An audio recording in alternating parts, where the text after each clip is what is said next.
Hello, नमस्ते, नमस्कार। मैं हूं श्वेता और मेरे चैनल पे आप सभी लोग का एक बार फिर से स्वागत है। आज का वीडियो होने वाला है थोड़ा सा खास, क्योंकि ये खास लोगों के लिए है। कौन है ये खास लोग? जी हाँ, एस्पायरिंग टीचर्स, जिनको टीचर बनना है। टीचर नहीं, हम उनको बोलते हैं सोशल इंजीनियर। जी हाँ, पूरी सोसाइटी को बिल्टअप करते हैं, पूरी सोसाइटी को मोल्ड करते हैं, अच्छे रास्ते दिखाते हैं और आपका और हमारा भविष्य शेप करते हैं, भविष्य को दिशा देते हैं। ठीक है, तो अगर आपको टीचर बनना है, बहुत अच्छा डिसीजन आपने लिया है, सैल्यूट है पहले तो इस चीज के लिए आपको। इसके बाद बहुत सारे डाउट्स रहते हैं स्टूडेंट्स के मन में कि बीएड क्या होता है, एडमिशन कैसे लेना है, सीटी क्या है, ये क्या है, वो क्या है। तो आज का जो वीडियो है, मैं पूरी आइडिया आपको दूंगी regarding entry to the BEd and exit from the BEd, obviously after completing the degree. मैं आपको बताऊंगी आज पूरे वीडियो में। वीडियो थोड़ा सा लंबा होगा, लेकिन आपको पूरा वीडियो देखना है if you don't want to miss out any detail. Okay, so without wasting much time, let's get started. Let me tell you two lines about the teacher, 2-3 lines. Okay, teaching क्या होता है, teacher कौन होता है? देखिए, भविष्य बनाने वाले, पूरी भविष्य की नींव रखते हैं बच्चों के टीचर्स, तो उनका ट्रेनिंग भी बहुत इंपॉर्टेंट है। और तो बीएड करना पड़ता है जिसको secondary and higher secondary teacher बनना है। बीएड क्या है? Bachelors of education. ये प्रोफेशनल टीचर ट्रेनिंग कोर्स है। जी हाँ, प्रोफेशनल। जैसे डॉक्टर बनने के लिए एमबीबीएस करना पड़ता है, लॉयर बनने के लिए एलएलबी करना पड़ता है, इंजीनियर बनने के लिए इंजीनियरिंग करनी पड़ती है, वैसे टीचर बनने के लिए आपको बीएड करना पड़ता है एंड करना ही पड़ता है। ठीक है, तो जो लोग बोलते हैं कि anybody can teach and BEd करने की क्या जरूरत है, कोई भी पढ़ा सकता है, पढ़ाना कौन सी बड़ी बात है, ऐसा नहीं है। ठंडा लो, शांति रखो, मेरी बात सुनो। बीएड टीचर ट्रेनिंग कोर्स है जहाँ पे आपको साइंस ऑफ टीचिंग पढ़ाया जाता है। आपके पास बोलने का स्किल होगा, आपके पास कम्युनिकेशन स्किल होगा, आपके पास नरेशन स्किल होगा, कन्विंसिंग स्किल होगा। लेकिन बीएड में आइए, हम क्या करते हैं, आपके स्किल्स को तराशते हैं, आपको साइकोलॉजी बताते हैं, आपको मेंटालिटी बताते हैं, आपको सोशियोलॉजी बताते हैं, आपको फिलोसफी बताते हैं, सारी चीजें बताते हैं और एजुकेशन का सही मतलब आपको समझाते हैं। Tricks and techniques, approaches, everything, बहुत कुछ है बीएड में। जिन्होंने बीएड किया है उनको पता है कि ये टीचर ट्रेनिंग कोर्स आखिर होता क्या है। ठीक है, तो प्रोफेशनल टीचर ट्रेनिंग लेना बहुत इंपॉर्टेंट है। और अभी बहुत सारे जीआर निकले हैं और जो भी स्कूल में विदाउट बीएड है, जो भी कॉलेज में विदाउट बीएड है, उनको कंपलसरी बोला जाता है जाओ और बीएड करके आओ। ठीक है, तो अगर आपने अभी डिसीजन लिया है, well and good, and I am very proud of you. Okay, तो लेट्स गेट स्टार्टेड। कुछ क्वेश्चंस आंसर के थ्रू हम ये पूरा वीडियो देखेंगे। चलिए शुरुआत करते हैं कि बीएड कौन कर सकता है, who is eligible for BEd. तो इसका आंसर ऐसा होगा कि जिसने भी ग्रेजुएशन किया है फ्रॉम एनी डिसिप्लिन, डिसिप्लिन मतलब स्ट्रीम, अगर आप आर्ट्स से हो, कॉमर्स से हो, साइंस से हो, इंजीनियरिंग किया हो, मैनेजमेंट किया हो, कुछ भी किया हो ग्रेजुएशन का, तो आप बीएड के लिए एलिजिबल हैं। अब यहाँ पे भी कितने मार्क्स चाहिए, अब देखिए कि कैसा सीन है। स्टेट वाइज थोड़ा सा फर्क पड़ता है। पहले होता था कि एक कॉन्सेप्ट है कि बीएड में एडमिशन लेने के लिए अगर गवर्नमेंट बीएड कॉलेज में एडमिशन लेना है तो सीईटी होती थी एंड प्राइवेट वालों की अलग होती थी। अब क्या किया गया है, पूरा स्टेट वाइज सेंट्रलाइज एडमिशन, पूरे महाराष्ट्र में एक ही सीईटी होगी अगर आपको गवर्नमेंट में जाना है, अगर आपको प्राइवेट में जाना है तो एक ही सीईटी है जो आपको देनी पड़ेगी। तो सीईटी का फॉर्म भरने के लिए भी आपको वो मार्क्स क्वालिफाई होने चाहिए जो बीएड के लिए चाहिए। तो सबसे पहले मैं आपको परसेंटेज बता देती हूँ कि कितना चाहिए। एक एग्जाम्पल लेते हैं। ठीक है, स्टेट वाइज कैसे फर्क पड़ता है। समझो मैं हूँ, मेरा बीए इन इंग्लिश है और मेरा यूनिवर्सिटी है मुंबई, जो कि महाराष्ट्र में यूनिवर्सिटी है, और मुझे महाराष्ट्र से ही बीएड करना है और मुझे 50% है, 50% है, ज्यादा थे मेरे ग्रेजुएशन में, लेकिन एग्जाम्पल ले लो 50% है, तो मैं क्वालिफाई करती हूँ महाराष्ट्र में एडमिशन लेने के लिए। तो इससे आपको क्या समझा, इससे आपको ये समझा कि अगर स्टेट यूनिवर्सिटी है, अगर उसी स्टेट की यूनिवर्सिटी है और उसी स्टेट की यूनिवर्सिटी में पढ़ने वाला स्टूडेंट है, तो उसको 50% मिनिमम ग्रेजुएशन में मार्क्स चाहिए। ठीक है, अगेन यहाँ पे रूल थोड़ा सा चेंज होता है। जिसने BA, BCom, BSc in physics है, केमिस्ट्री है, बायोलॉजी है, जूलॉजी है, ये कुछ सब्जेक्ट है, इनको लेके किया है तो वो 50% चाहिए। लेकिन थोड़े से कुछ अलग फील्ड से भी अभी बीएड में आते हैं, जैसे किसी ने बैंकिंग इंश्योरेंस किया, बीएमएस किया, इसके बाद में इंजीनियरिंग की हुई है, ये सारे भी बीएड में आना चाहते हैं, तो भाई आपके लिए 5% एक्स्ट्रा लगेगा। मतलब आपको 55% मार्क्स लगेंगे, जहाँ पे कुछ कोर्सेस में ये ट्रेडिशनली जो होते हैं उनको 50% लगेंगे। ठीक है, अब यहाँ पे एक बात और आती है कि अगर आप रिजर्व्ड कैटेगरी में है तो आपको मार्क्स का कितना रिलैक्सेशन है। अगर आप स्टेट के अंडर किसी रिजर्व कैटेगरी में हो तो आपको 5% मार्क्स का रिलैक्सेशन है। मतलब अगर आप ट्रेडिशनल कोर्स के अंडर फॉल करते हो तो आपको 45% में एडमिशन हो जाएगा। अगर आप आईटी, इंजीनियरिंग, कंप्यूटर ये साइड से हो तो आपको 50% में एडमिशन हो जाएगा। अगर आपके पास वैलिड क्या होना चाहिए, कास्ट सर्टिफिकेट होना चाहिए, नॉन क्रीमिलियर अगर आपकी कैटेगरी में बोला गया है तो वो होना चाहिए, और क्या होना चाहिए, वैलिडिटी होनी चाहिए, कास्ट वैलिडिटी। ठीक है। अब यहाँ पे अगर आप ग्रेजुएशन में क्वालिफाई नहीं करते और आपका पोस्ट ग्रेजुएशन हुआ है और वहां पे आपको मार्क्स क्वालिफाई हो रहे हैं, तो आप पीजी के बेसिस पे भी बीएड के सीईटी का फॉर्म भर सकते हो, मतलब बीएड में एडमिशन ले सकते हो।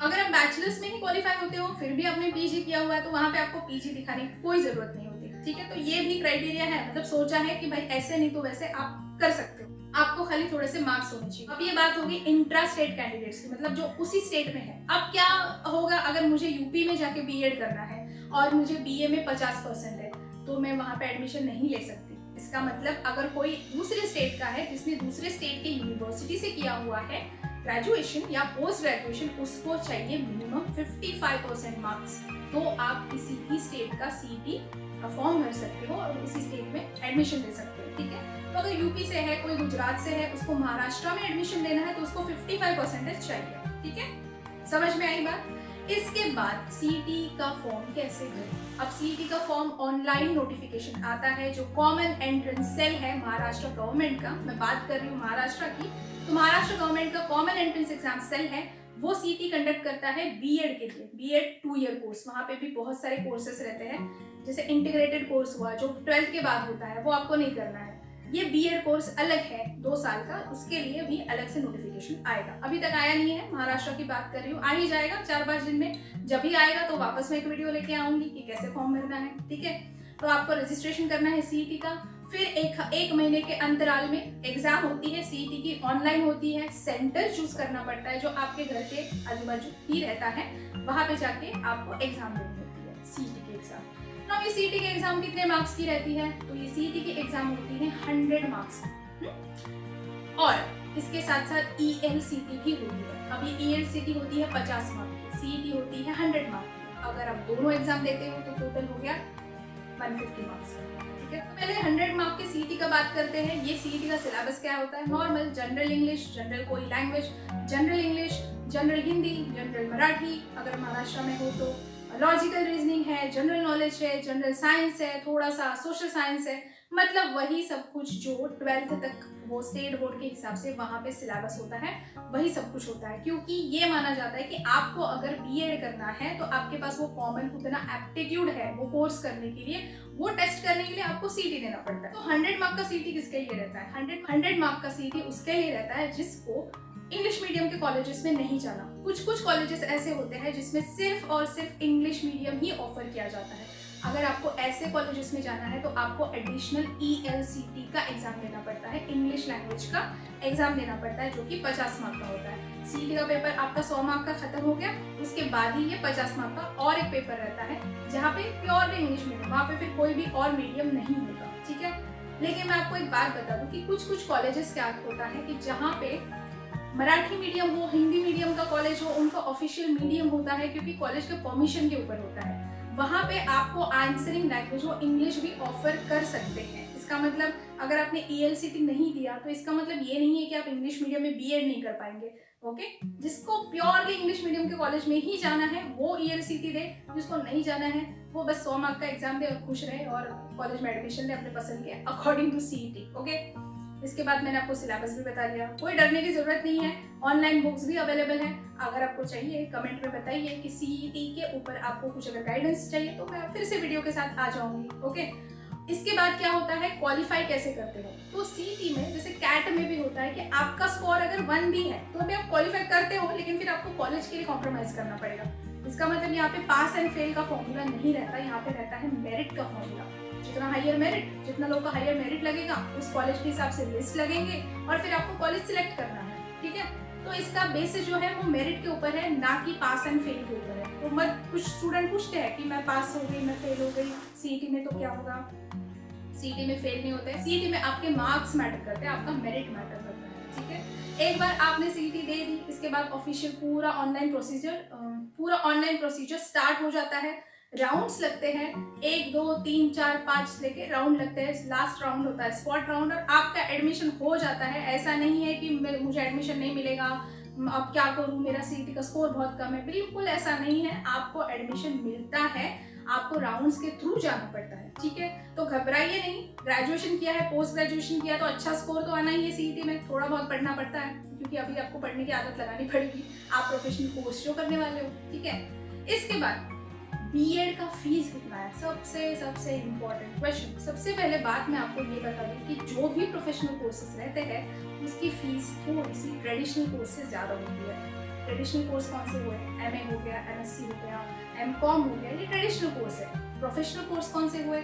एमबीए है, बीएड है, मेडिकल है, इंजीनियरिंग है। तो यहाँ पे फीस थोड़ा सा ज़्यादा होता है, लेकिन वहीं पे गवर्नमेंट कॉलेज में थोड़ा फीस कम होता है, प्राइवेट कॉलेज में थोड़ा ज़्यादा होता है। Depends on the college, locality, college का क्या एडमिनिस्ट्रेशन है, कॉलेज का फैकल्टीज कैसा है, ये सारी चीज़ें भी देखिए। सिर्फ कम फी है इसके लिए वो कॉलेज में मत जाइएगा, ठीक है, क्योंकि हमें सारी चीज़ें भी देखनी है, आपको अपनी क्वालिटी पे कॉम्प्रोमाइज़ नहीं करना है। तो ये सारी चीज़ें आप चेक कीजिए जब आप एडमिशन लेंगे। इसके बाद एक और प्रोविजन है कि अगर आप रिजर्व कैटेगरी में हैं, अगर आप इकोनॉमिकली वीकर सेक्शन में आते हैं, तो अकॉर्डिंग टू दैट स्टेट, जो स्टेट में वहाँ पे प्रिस्क्राइब किए गए हैं कैटेगरी, और वो स्टेट में वो कॉलेज होगा, तो आपको स्कॉलरशिप का बेनिफिट भी मिलता है। किस किस को स्कॉलरशिप मिलेगा? अगर आप ओबीसी में हो, एससी में हो, एसटी में हो, एनटी में हो, एसबीसी में हो, इन सारे लोगों को अलग अलग लेवल का अलग अलग अमाउंट जो स्कॉलरशिप मिलता है, उसके लिए आपके पास डॉक्यूमेंट होने चाहिए, ठीक है।